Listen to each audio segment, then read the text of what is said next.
We already have 7 attendees. أهلا بحضراتكم جميعا. احنا في انتظار بالظبط ان الوقت يبقى الساعة 1 علشان نجو لايف معاكم.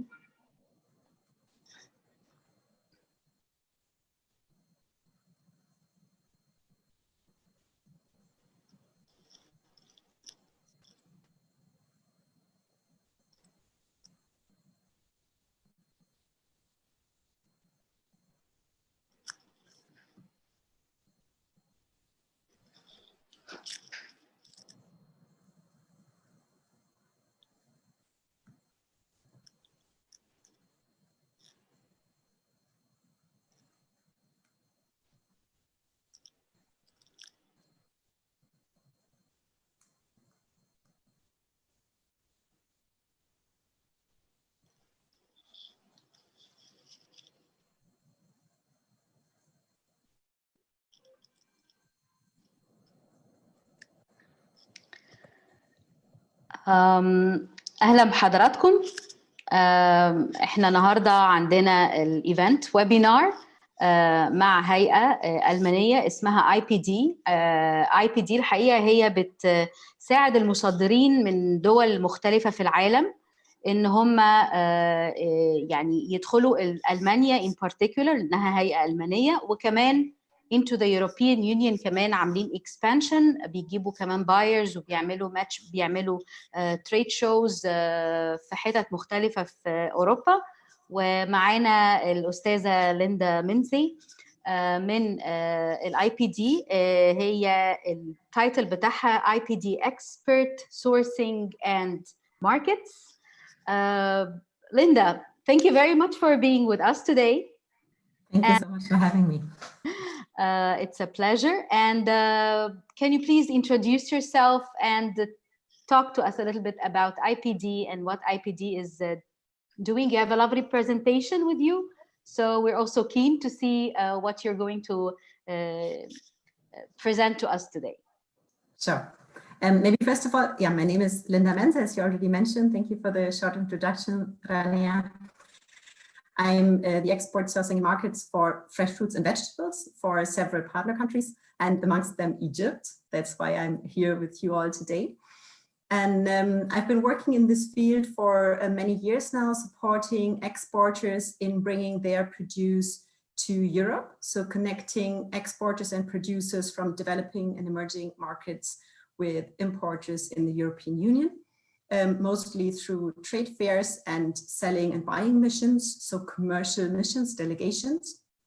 And I'll roughly speak to you today about how to improve or enter your export activities to the European Union if you are a producer of fresh fruits or vegetables from Egypt.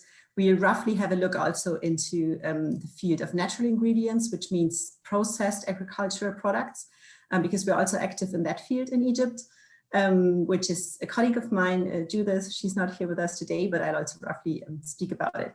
And I would share my screen with you all now in order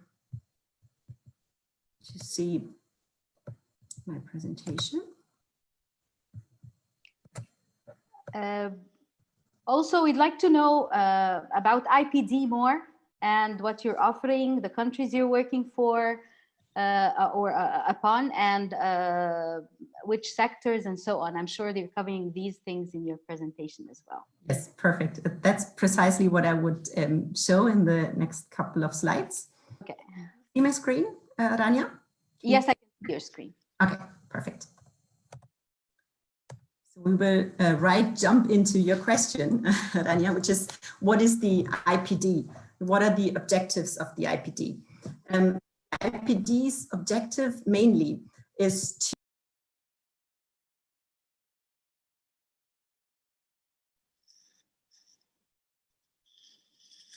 I think we've missed your voice. There is a problem. You've muted yourself. Can you please repeat this? Probably mistakenly, you've muted yourself.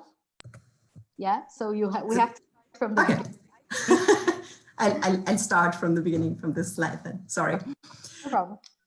So the objective of the IPD is to foster a sustainable and well-structured import promotion of selected products, selected sectors from partner countries in the program. Amongst them, obviously, is Egypt. And in this sense, our goal is to establish sustainable business relations between the producers and exporters from our partner countries with buyers, importers from the European Union.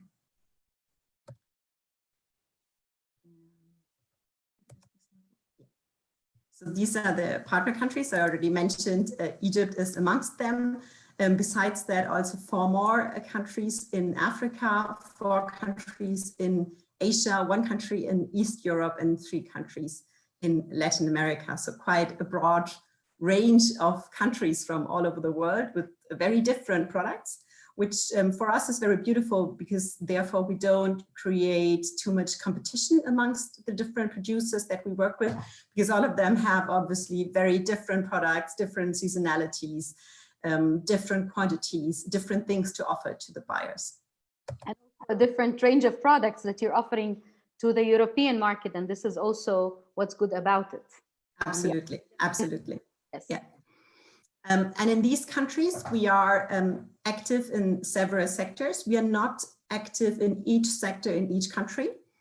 So for instance, for Egypt, we are only working in fresh fruits and vegetables and natural ingredients, as I mentioned. But for some of the other countries, we're active in other sectors. So we also work in the field of technical wood, sustainable tourism, and cut flowers. You could see below which are the countries that we support for these sectors in terms of creating business relationship with importers, companies in the European Union. This is roughly IPD in some numbers, maybe to give you a clearer picture of who we are and what we do. So there are 224 exporters that were active at some point of time or are currently active in our program. Since the beginning of the activities of IPD in 2013. This is as of August. But currently we don't have so many new entry companies, so roughly it would still be accurate, the number. 41 exporters have already successfully completed the program, and above 200 exporters are currently still being supported by us. 400 employees of export promotion organizations, those are institutions in the partner countries that promote export in some way or the other, were trained by us, by the IPD, and 3,309 inquiries as of August this year reached the IPD with concerns of how to trade these products that we support. Out of these 3,300, 85% were inquiries from importers and exporters. So quite a high number of inquiries that constantly reach us, asking us either that I'm a producer of product X and how can I find buyers in Europe, or importers asking us, I look for avocados from Peru. Do you have contacts? Can you facilitate contacts to me of a producer that has the product that I'm looking for in an export level quality? And through this work that we do, we've achieved 91 million euros increase of export turnover from the exporters that we work with to Europe. This is only to Europe, right? So they have, the exporters that we work with have increased their export turnover by 91 million euros. 2013, where you started, where IPD started, since that time until August 2020. Okay. That's correct. Yes. Yeah. That's the time frame that we were looking in for all these numbers. Okay. I'll roughly present some of the selection criteria because I've already spoken quite a bit about companies that are in the program, exporters that are supported by us, and maybe to make you understand a bit better that who are these exporters that we work with and how can you also potentially, if you are an exporter and producer, become a company that is supported by the IPD. So obviously it needs to be a company that is from one of the partner countries and active in one of the sectors that I showed to you. But also it needs to be a small or medium-sized enterprise. We don't work with very large and established businesses. The company needs to have a sufficient production capacity for export, and the product needs to have a certain demand in the European market.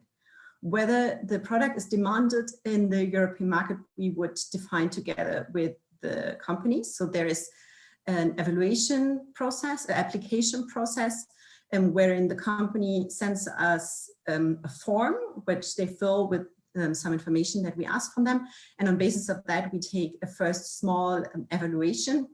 And if we think it deems fit in terms of demand, we take it forward in terms of communicating with the company and ultimately, hopefully visit them on their field. So usually before COVID times, we would have regular trips to Egypt, wherein we visit the companies on ground and we do an evaluation of their facilities.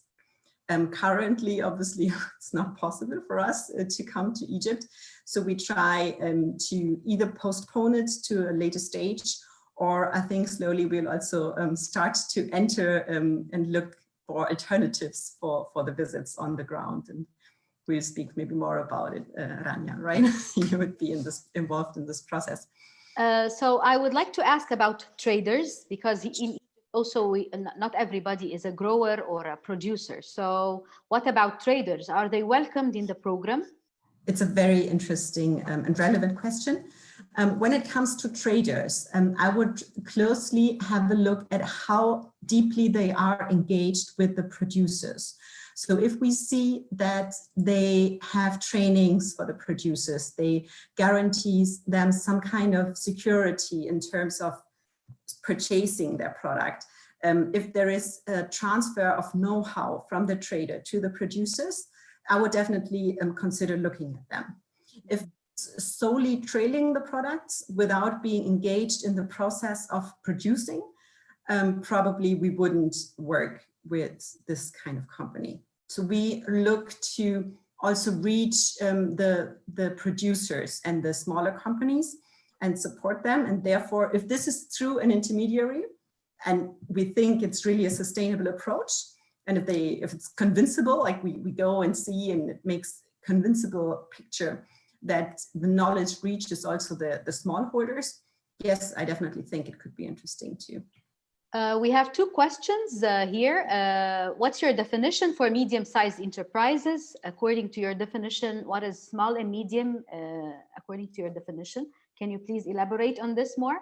Yeah, it depends also on the sector. So each of the sectors has a bit of a different, different approach. It's not exactly the same for, suppose if it's a technical wood company or a fresh food company. We look at the turnover. So when we receive the filled company profile, there are 4 fields in 4 sizes, 50,000, below 50,000, 50 to 100,000, and then above that. And if we look in that range, we would consider them as a small or small and medium sized company.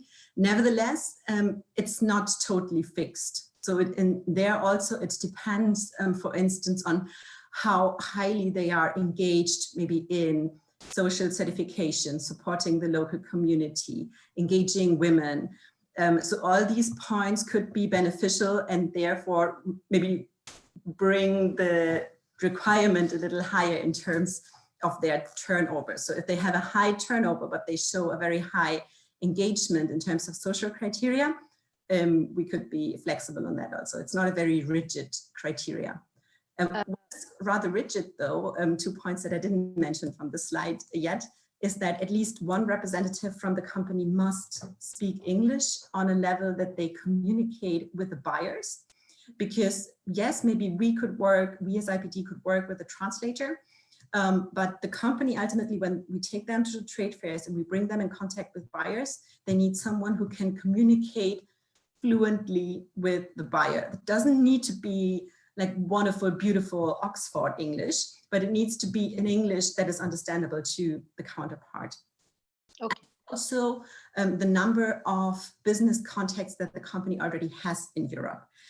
So for instance, if somebody is already supplying their produce to 8, 10, 15 buyers in the European Union, we would assume that that company is already rather established in terms of their export business, and we wouldn't start working with them. So we look to support those who actually still need support and who are just starting their export business or just like dwelling into the field. So few or non-significant amount of business contacts in the EU is a very important criteria for us. And is the ownership or the nationality of the ownership, does it have any weight in your selection? I mean, yes. It has, okay. Yes, it does. It should be an Egyptian company. An Egyptian company. Yes. We don't work with foreign investors. Only, again, there are always exceptions of the rule, but the exception again would be if there is an extremely high engagement in terms of social compliance, corporate social responsibility. But otherwise, yeah, it needs to be an Egyptian, so locally owned company. There is another question here coming from Mr. Michael Saadallah on the sufficient production capacities. What do you mean by what can you elaborate more on sufficient production capacity that you're talking about? Can you give an example or something?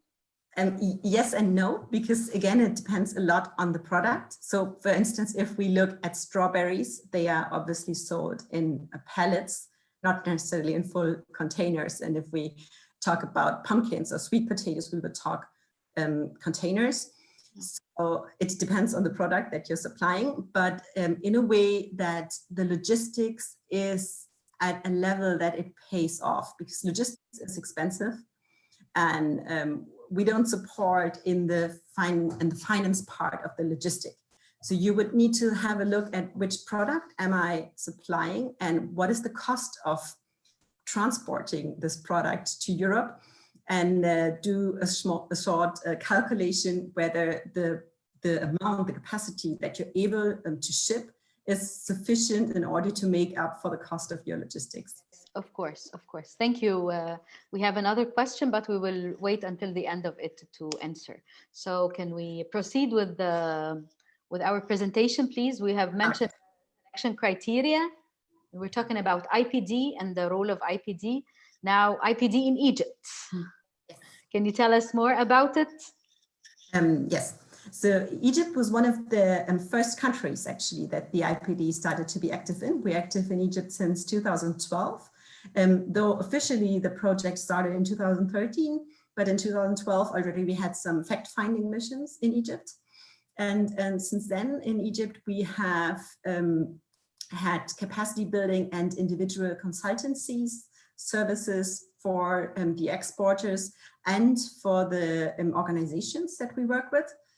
We had several participation in matchmaking activities, which means trade fairs, but also buying mission and selling missions. Buying missions are missions wherein we take a group of importers to the country. So we take, for instance, importers of fresh fruit and vegetable and bring them to the production sites in Egypt. And selling mission is where we would gather a group of exporters from several countries and bring them to Europe to make them visit the importers here in their offices, in their facilities. Mm-hmm. And then we had activities that involved the improvement or the introduction of new services within the trade promotion, which is mostly with the institutions. In this field, we cooperate with FTTC, which is the Foreign Trade Training Center, and with the exports councils for these sectors, so the AEC, Agriculture Export Council, and FEC, Food Export Council. And the main trade fairs that we are active in with exporters from Egypt are Biofach, Fruit Logistica, Food Attraction, Health Ingredients, Food Ingredients, and Anugacial. So those are the main European trade fairs for these products that we are active in. And we have supported exporters from Egypt in these trade fairs. And we'll see some more numbers on that. So from 2014 to 2019, which are the last two phases of our project, there have been 1,700 matches between Egyptian exporters and European importers that were facilitated by the IPD team at those mentioned trade fairs, or also through the inquiries that reach us through our website or through email, like spontaneously in between. And due to these matches, 95 business deals were signed, which resulted into 35 million euro export turnover.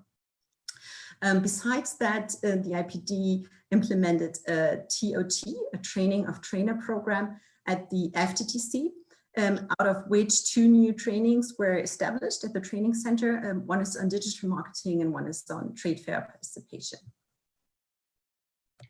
And I think the most important points of this slide would be to show that these activities had the impact that 168 persons of 71 exporting companies and 11 partner organizations were involved in these activities. They benefited from these services and activities.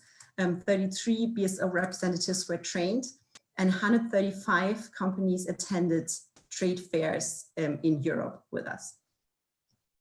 Excellent. So can you please tell us more about the general consumer trends that you're spotting in the European market, the general ones? I mean, that was like in 2018, 19, and now 20. I know things have changed due to the COVID, but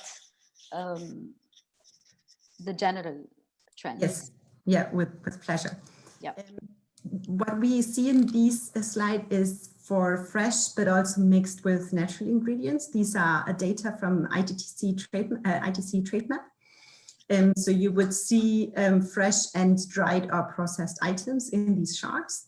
These charts show main exports in terms of value from 2015 to 2019. And what we can see here is that, yes, still the biggest product, the biggest exports from Egypt in the fresh food and vegetable sector are grapes. They have shown a very considerable amount in terms of value over the last 5 years, and they still show it, though the demand is steady. It doesn't change much. It's not an increasing demand. This is a little different when we look at oranges. Oranges is the second largest product in terms of volume, value.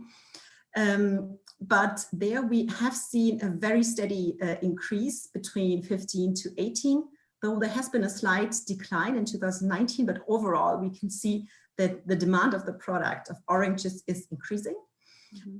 And also what is increasing quite a bit is potatoes. And this is mainly due to the fact that this includes sweet potatoes. So sweet potatoes from Egypt have really shown a very high increase in terms of demand on the European side. And we see a very steady, strong growth here. We see a slight growth over the years for strawberries, but it's a rather steady demand too.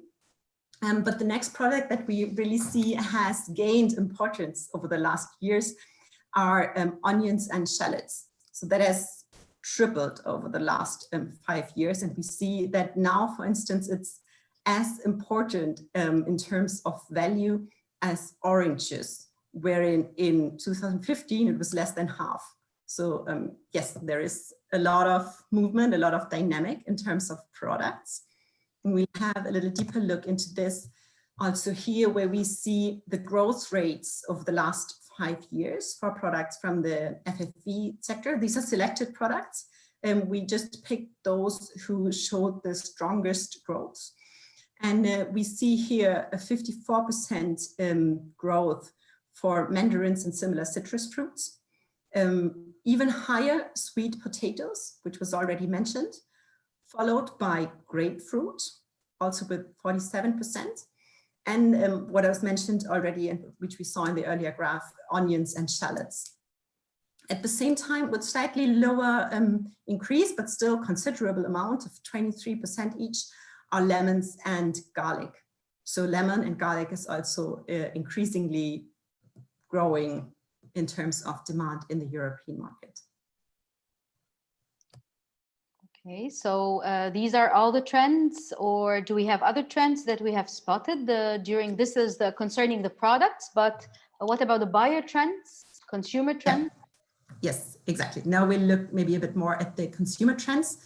Enough of graphs. I've shown a lot of numbers, a lot of figures, starting with the IPD numbers, and now a lot of graphs in terms of exports. Let's have a look at maybe more overall trends that we observe amongst the European consumers. And what we've seen is that the demand for sustainable products, for social environmental aspects, has been increasing and is constantly increasing. And the trends also show that it will increase even more in the next coming years. And the response to that from the exporters should be certifications. So what the importers demand more and more from their respective exporters is that they can show certain certifications in this field of sustainability. We've seen a very strong increase in the demand for the SMETA certification, which is issued by SEDEX. Organic has already been strong, and it's still growing strong, and it will grow even more strong. Fair trade for certain products, not for all products, but overall also it's increasing. And when we look at global gap in today's time, we can't stop, like global gap is not enough. It has to be complemented with GRASP, which is the Global Risk Assessment for Social Practices. So whenever an exporter does their global gap certification, we strongly recommend do the GRASP at the same time, because it's usually done by the same certifying body. And whenever you do a global gap certification, make sure to also get the assessment for the social practices at the same time. Is global gap a mandatory requirement for entering into the EU, or is it a voluntary? It's a mandatory requirement. Thanks for the question. Yes, it's mandatory. Yes. Okay, so but GRASP is not. Sorry? GRASP is not mandatory. Global gap is mandatory, but GRASP is not yet. But it's a buyer requirement that he cannot, an exporter cannot enter into the EU, especially Germany, without having a GRASP. I mean, yes, there's no law as such. There's no law that says you can't export without global gap. But the fact is that you won't find a buyer. Like if you don't have global gap, nobody will buy from you. But it's not mandatory. So for instance, if in a very hypothetical case, you would find a buyer who says, I'll buy the product from you without you complying with the global gap standards, which is very, very hypothetical. I haven't seen it ever, but it would be allowed. It's not forbidden by law, that the chances are almost zero that that will happen. Okay. If it happens only for ethnic markets. It doesn't happen for supermarkets. So we have sometimes these ethnic markets, like I live in Berlin. So in Berlin, we have a big community of Arabs, Turkish, and they have certain ethnic markets, which are weekly open markets. And there certain products are traded which don't go through the entire process of quality control. But it's a very small volume and it's really a niche product then. But the moment that you want to enter a supermarket in Germany, you won't find any product which is not Global Gap certified. Of course, and more, and more than Global Gap. And more, yes. So what other trends are you going to tell us about? Something I want to showcast here is packaging. So what we've seen in the last couple of years is that consumers more and more try to avoid plastic, and they've gotten really sensitive about it. And at the same time, we've seen that whichever company was innovative in terms of developing packaging material that is eco-friendly, that has brought them great success. So it's really worth looking into this field of being innovative, being like bringing something new, bringing some packaging which is more eco-friendly than plastic. Okay. This also goes in the line of sustainability, but it's a little separate point, and which goes in a similar direction, but goes also beyond this, I would say, is health consciousness.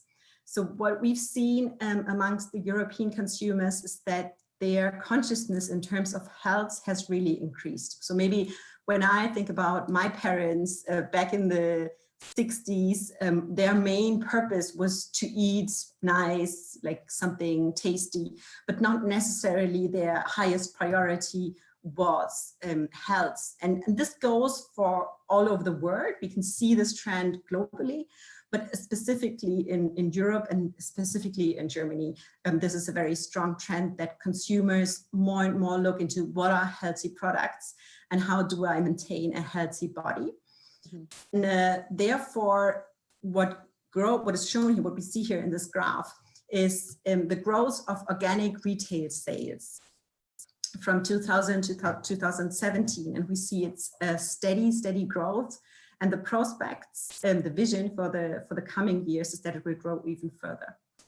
So yes, organic is increasing, the demand for organic products is increasing, and we also observe that with the exporters that we work with. So whichever producer offers organic products, and that means truly organic, they really are sold off very quickly, usually. So any organic products have a high demand in the European market. Excellent.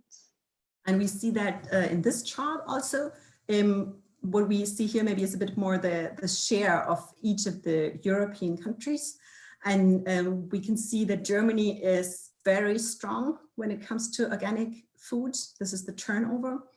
But it's followed by France and Italy, UK, Switzerland. So overall, the big economies in Europe, they have a very strong turnover when it comes to organic products. Okay. Another trend that I'd like to showcast today with you is quality. So I've already spoken a bit about it when I shared the brief story of my parents and all, like who maybe looked more into price and taste. And today people really look into quality. So make sure that your product is of high quality and people are more and more willing to pay a bit better for it. Yes, it's a very price sensitive sector, especially fresh fruits and vegetables. People are very price sensitive still, even in, like, especially in Germany, but also in other countries. But it's shifting. It's shifting more towards quality and moving away from the price focus. So when people in Germany were asked, when I shop, I care more about, in 2017, they said 50% said we care more about quality than price. So we see a shifting percentage here of people who give value to either price or quality. Yeah, it's increasing. And besides that, yes, they want to live healthy, they want to eat organic, they want quality, but in the kitchen, Europeans are very lazy, and especially Germans are extremely lazy. They want to eat well, but they don't want to work hard for it. Very pampered, you know, like you're very... Yeah. So what we see here is the consumer spending for fresh cut fruits and vegetables in million euros, which also doubled from 2012 to 18. So we see that more and more people don't want to spend hours in the kitchen. They want to have their product ready to be cooked in a very short time. That's another trend which we've observed. And we also observe here that salads, fresh vegetables or salads are more demanded than the other things. Yes, yes, that's true. Yes. Yeah. So was there an impact of COVID-19 on all these trends? Can you tell us more about what is happening on your side? Yeah, sure. I guess it really changed for everyone, and everything changed. So also there has been a change in terms of consumption of vegetables, of everything. Like all consumption has changed. And what we've seen in Europe is the 40% decrease of household income. So 40% of European consumers have less income now than before, which results also into them planning to reduce their spending, which is probably obvious. At the same time, 49% have been shopping less frequently since the outbreak. but 10% increased their online grocery shopping. So yes, we see a decrease, but just like in all sectors and globally, I think the same figure, I mean, the figures in terms of numbers change, but overall the trend is the same. People try to save a bit more, but when they spend, they like to spend online now. And 50% of the online grocery shoppers significantly increased the size of their basket. So yes, they buy often online, like more often online, and they also buy bigger volumes.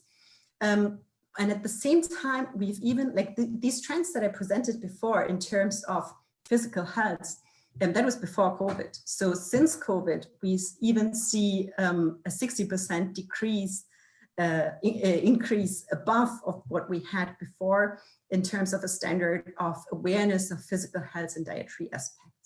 So people now, since COVID, tend to or try to eat even healthier than before. To the very obvious and given reasons, I would say. And this obviously has some expected medium and long-term effects. We have a shift that 38% plan to reduce their spending. At the same time, 80% of consumers who started to buy online plan to continue to do so. So if they haven't started, if they haven't bought online before, but now during the pandemic they started, they plan to continue even though there might be a change again in future, obviously in this overall situation. And the pandemic, as mentioned before, has increased the consumer concerns about their health, but also about ethical consumption, which again pinpoints towards those social certifications that we spoke about before. So more and more people look into what is the story about the product that I buy. They don't only want to buy the product, they also want to buy the story, and they want to see that the farmer, the producer, has had a reasonably good life. And unfortunately, this is a bit a bad sign for us. 30% of consumers want to buy more locally due to both health and environmental benefits in the future. So this also, what it means for us is that we have to keep this in mind and see how we can make up for this, how we can come up with solutions for the consumer. How can we respond to this and offer solutions to the consumer for him to say, yes, okay, I'm buying these mandarins from Egypt, but they are socially certified, or they are organic, or they comply with environmental aspects, and therefore they are still slightly better, because overall people still want to consume what we would call exotic products. So for us, a mandarin maybe might be exotic, right? Because apples grow here. So exotic obviously depends on the perspective, but people still want to consume those products. They don't want to shorten their joy or their taste buds, but they want a good feeling when consuming it. So what we as producers, as a perspective from the exporter, need to keep in mind is that how can we offer this better feeling to the consumer, and what can we do about it in terms of standards, in terms of environmental aspects and social aspects. So you're talking about a decrease in demand that we might face because of the COVID, because the spending will be less. However, on the other side, there is a bigger demand on healthier products. So to balance this, they will buy locally, but at the same time, they will be willing to still buy, because of seasonality and a lot of other things, exotic and so on and so forth. They will still be ready to import from Egypt, but we have to prove that we are sustainable, we are doing everything for necessary to take care of the farmers and so on and so forth. Is that? And do you think that this is going to continue, this trend? I mean, first of all, I want to thank you for this really nice summary. I think you in 3 sentences really summarized what I wanted to say. And at the same time, to respond to your question, if this will continue, yes, I think this will continue. So the trends, the figures point towards continuation of this trend, of this process that has started. And what are the buyer requirements? Can you talk to us more about the buyer requirements that Egyptians should take care of? So certification, communication and transparency, this is very important. Yes. Yeah. Tell us more about it, please. Yeah, so as I mentioned before, for quite a couple of years, we've been working in this field of bringing together importers and exporters. And I just want to pinpoint maybe 2 points here where we mostly see that things go wrong. So obviously the list of requirements for Egyptian suppliers is very long. They need to comply with the food safety standards. They need to comply with the quality standards. It's a very long list. But what I've observed is that many of the Egyptians do very well in this field already. They have a very good product. They spend a lot of money in producing a nice product and handling the product. But then when it goes wrong is something which is not even very expensive. It's communication and transparency. So, and this is also to a very high degree due to culture, I would say. Because from a European perspective, the buyers want to know when something goes wrong before it went wrong. So when the producer can already foresee, okay, there is a slight problem here, there are some bugs or there's some pest I need to control and I don't really know how to handle it. At that point of time, the buyer already wants to know that something might go wrong. And he rather learns also from the producer, something might go wrong. I'm not sure if it will go wrong, but I'm just warning you, there might be a problem, rather than later on hearing from him, something went wrong, but I didn't tell you on time. And at the same time, many of the importers, though it might be surprising, they value, they appreciate this feedback, and they are also willing to put in their knowledge and support the exporter in this process. And they would have maybe sourced the same product from other countries where the producer would have faced similar problems. Yeah. They would have helped him through this process and they would have guided him, see, these are points to take into consideration to overcome these problems, and guided him through the process. And together they came out of these problems with a very strong and unified new partnership. So don't be afraid. This would be probably my message. Don't be afraid to talk about problems, because for us, for Europeans, talking about problems is good. We like it. We like to talk about problems. We like to bring things to the table that don't go nice. Everybody can speak about what is perfect, what is going fine. It's very easy, but nobody wants to, on the European side, nobody wants to hear what is going great already. They want to know what is going wrong in order to see how can we improve it and how can we overcome these difficulties. And obviously, which also, and I think I already spoke quite a bit about it in this regard, is certifications. Mm-hmm. So there can't be any worse trust breaker than an exporter telling the importer, I comply with the SMETA standard. And in the end, because they do travel, I mean, now nobody travels, but usually the buyers like to travel. And when they come to your facility, when they come to Egypt and they see, he told me he complies with SMETA, but what I see here on the ground is not SMETA standard, it's over. Then there's no chance of coming out of it. There's no chance of making up for this. Thank you very much for this advice. The communication and transparency, these are very important, and we really see them with a lot of exporters that especially that want or intend to have long-term business relationships. You see yourselves as our partners, and at the same time we need to see ourselves as your partners, so it has to be transparent. Yes, exactly. And usually the importers also want long relationships. They don't want to every season again look for a new partner in Egypt, because that's also money and energy for them.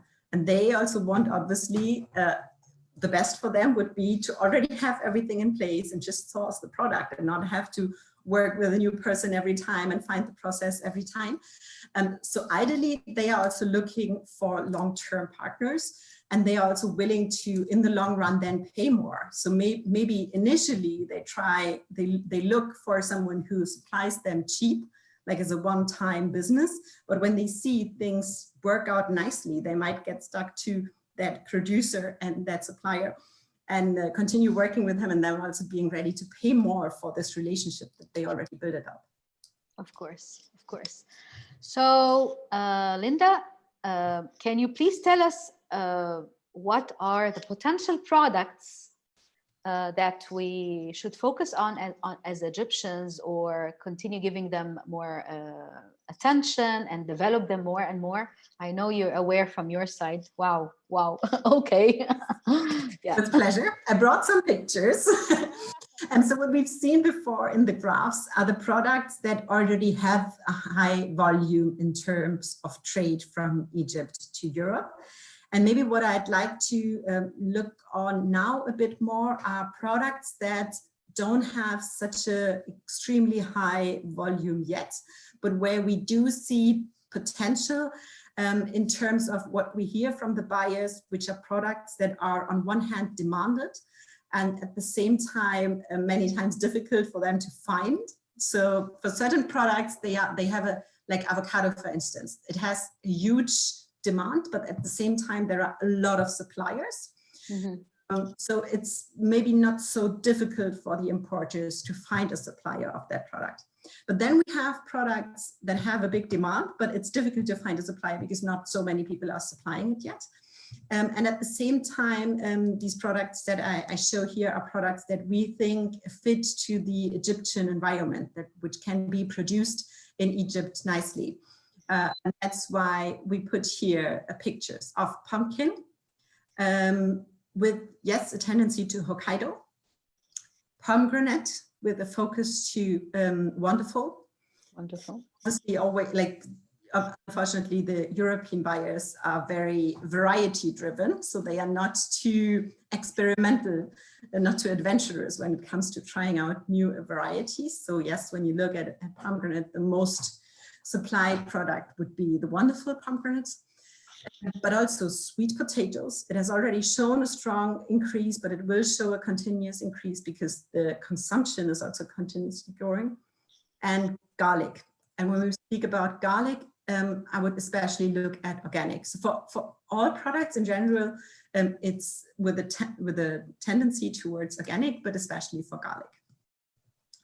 And in the next slide, I brought some more pictures, which is fennel, shallots, onions, and green beans. Be careful with green beans. The European buyers only consider like fine or extra fine green beans. So make sure you look at the right variety here. Don't start to grow like a very like a thick variety of the beans. And the first one is fennel. This yes. Is also you imported from Egypt? The amount is very low still, but the demand here is growing. And if we look at the weather conditions in Egypt, that is an evaluation that we at IPD did. We considered that fennel could be something that could be grown in Egypt. Yeah, but it's not traded a lot yet. So these are products that we see it could fit into this relationship between exporters from Egypt and buyers from Europe, where we see there is a demand, there's an increasing demand, and there is the potential to grow these products in Egypt. Excellent. Excellent. Okay. This is for the fresh products, and I brought a slide also for the natural ingredients. Which is represented by my colleague, but roughly what I can tell you from this slide is that we see dates as a product with already a good potential, but even growing potential. Groundnuts, organic groundnuts. We have had many inquiries from importers of organic groundnuts from Egypt, and we couldn't find suppliers that have organic groundnuts, though the buyers specifically ask for the product from Egypt. So they don't want the groundnut from Tunisia. They want it from Egypt, but they want it organic. So yeah. It's a challenge, but it could be something that someone, I'm not sure who's in the audience, but could look into. MAPS, medicinal and aromatic plants, and oil seeds. These are fields where we see that there is already a reasonable trade relation between our countries, but it could still increase. Excellent. So dealing with Egyptian exporters for the last couple of years, what's your general impression about them, and what is the advice and the areas of improvement that they should take into consideration? Yeah. Maybe what I would share is not my personal view, but rather the view that was communicated to me from the importers and buyers that we work with. And usually the feedback on Egyptians that we get is that, yes, they are good business people, they know what they are doing. And at the same time, we have a very short transportation route from Egypt to Europe, which is obviously beneficial, especially when we talk about highly perishable products. But a big drawback, and which has created a lot of problems between Egyptian exporters and importers in the EU, is unreliable communication. I've already spoken about it a bit, but because it's really important, I want to point it out again, because to be very frank and very open with you all, I think it's just sad because it doesn't cost, and it's very easy to resolve. It just needs to be done. It just needs a shift in the mentality. So maybe my message here would be I'd really like to encourage the exporters to be open in their communication. Be transparent, don't try to hide, and your counterpart will appreciate it for sure. Though it might not be in your culture, and you might have to jump over your own shadow communicating certain things which you wouldn't communicate maybe amongst each other, but try to be open with the European side, because they will appreciate it. And we've done a survey amongst the importers that we connected with producers from our program. And we asked them, what were you happy with and what were you unhappy with?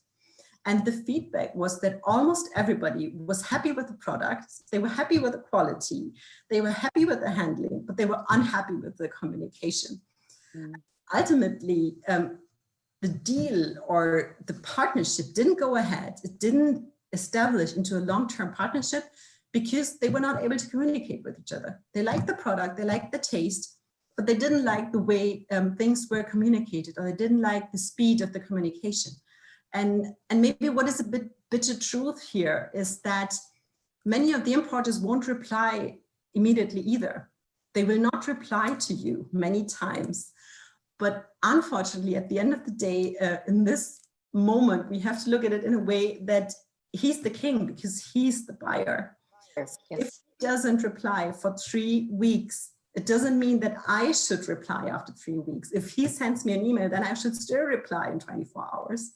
And yes, it's a bit difficult for the ego, and it's not really a nice feeling, but we have to unfortunately bring our ego down here and look at it from a way that if I want to sell my product and this guy is selling my product, then he can let me wait for 3 weeks, but I can't let him wait.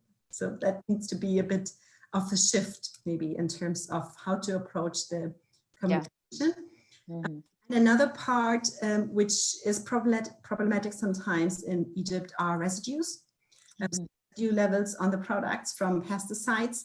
And especially here, a problem in Egypt is cross-contamination.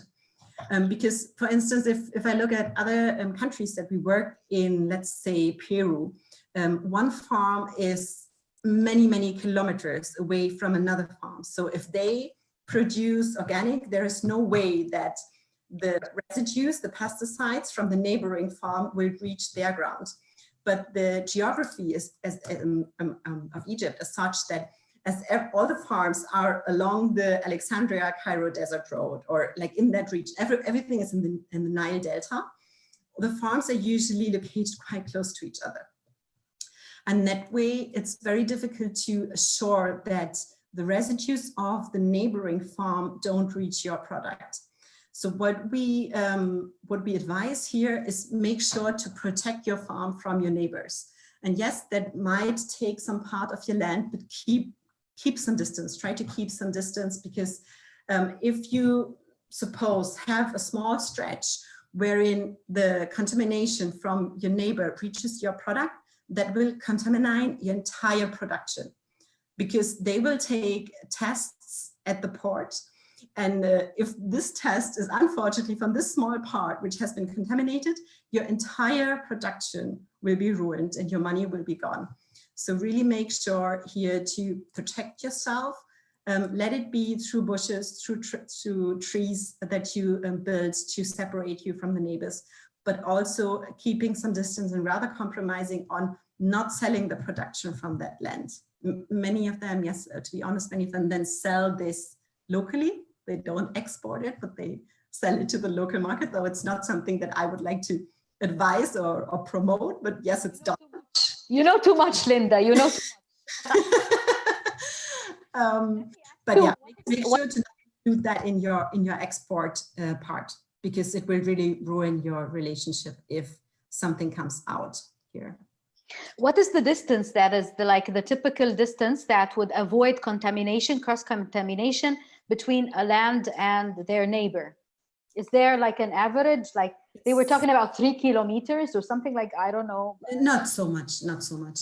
And it's difficult to say also, because it again depends a lot on the geography. How is the wind in that particular place? Like, does the wind easily throw it over? Which product is the neighbor producing? Is it a product which requires a high application of pesticides? Is he applying a lot of pesticides? So will there be a high amount of pesticides that could potentially cross over to you? How is the water situation? Can the water be cross-contaminated? Because obviously the pesticide will also sink in the groundwater, and from the groundwater it can reach to your farm. So it depends. You can't really say like a specific figure. But what I would say is that talk with your agronomist, talk with your Global Gap certifier, discuss these problems with him and ask him, what for my specific situation are things that I can do to protect my farm from my neighbor? That's very clear, and thank you for the advices very much. And thank you that you see the positive parts of the Egyptian also suppliers. And I have a final question for you. Is there a possibility, what are the possibilities of them being included, or new companies being included in the program? And when is it going to end, the program in Egypt for the fresh fruits and vegetables and natural ingredients? Can you please tell us more about this? Sure, with pleasure. First of all, we constantly accept applications. So whenever we receive applications, we will evaluate it. And if there's a fit, we constantly accept new companies in the program. We have that company profile. I think you have it, Rania, otherwise I can send it across again. And whichever company is interested to join, they have to fill that company profile and they can send it across to us. This applies for both sectors, but specifically my colleague Judith for the natural ingredients sector now, for the processed products, is looking for new companies. So she's really eager to find new companies. Me, for the fresh products, I'm always looking to, but I have a really nice group of exporters already. So I'll be a bit more like picky about which products to choose. But definitely if there is a nice product, a nice company, I would always include them and try to start to work with them. The company as such remains for 3 years in the program. The IPD in Egypt is prolonged for another 3 years starting from June. So June 2020 to June 2024. Nevertheless, it's almost certain already that we will continue afterwards too. And right now there is no sign that we would stop working in Egypt. So we have a good base of companies that we're working with in Egypt, and we're very happy with them. We really appreciate their efforts and we see a lot of success there. And there's no plan currently to stop the support in Egypt. Great. So they can send me, for example, I have the application, and they can contact us and Go Global. So Go Global is already like the focal point of IPD in Egypt. We are ready. Thank you. It's our pleasure.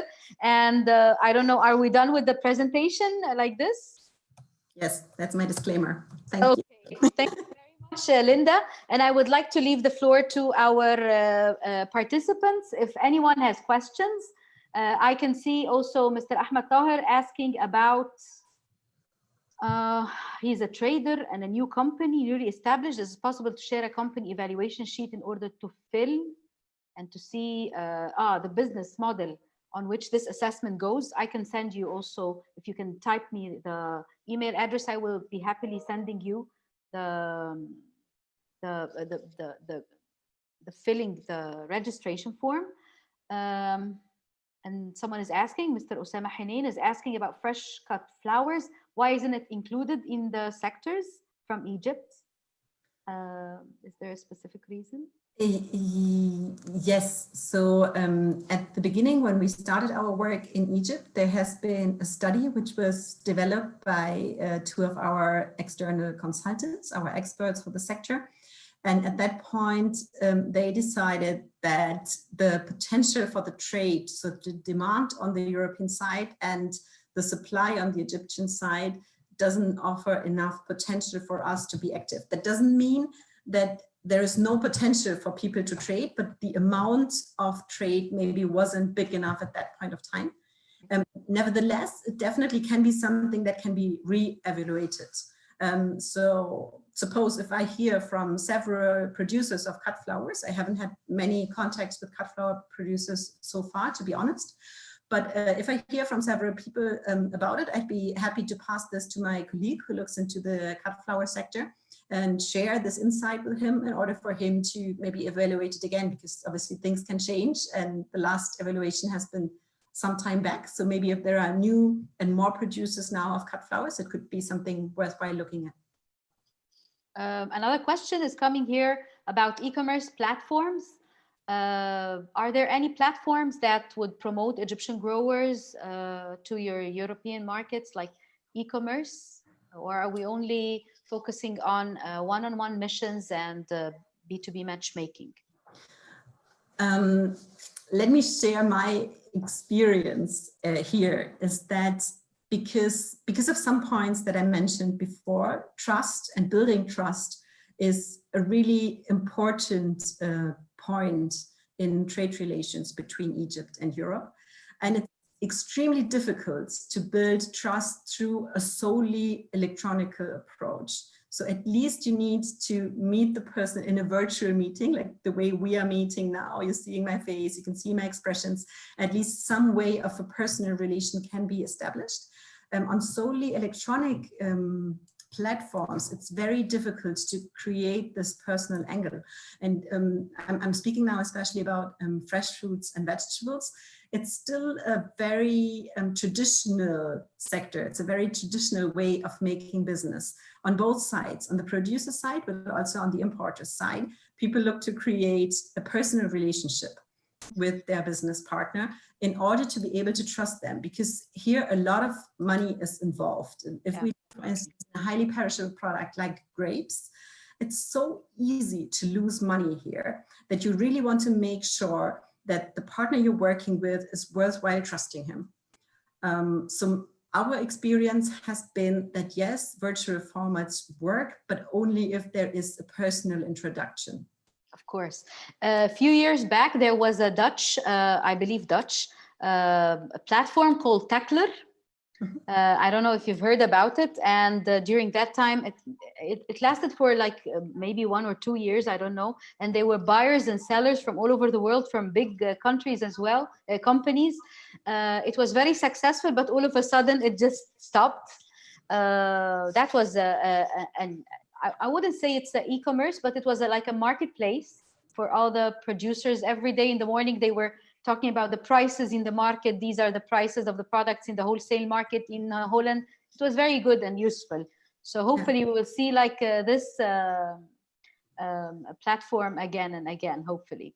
So I think it's very good to gather information there. So it's a very, very good opportunity to find information about your products, about prices.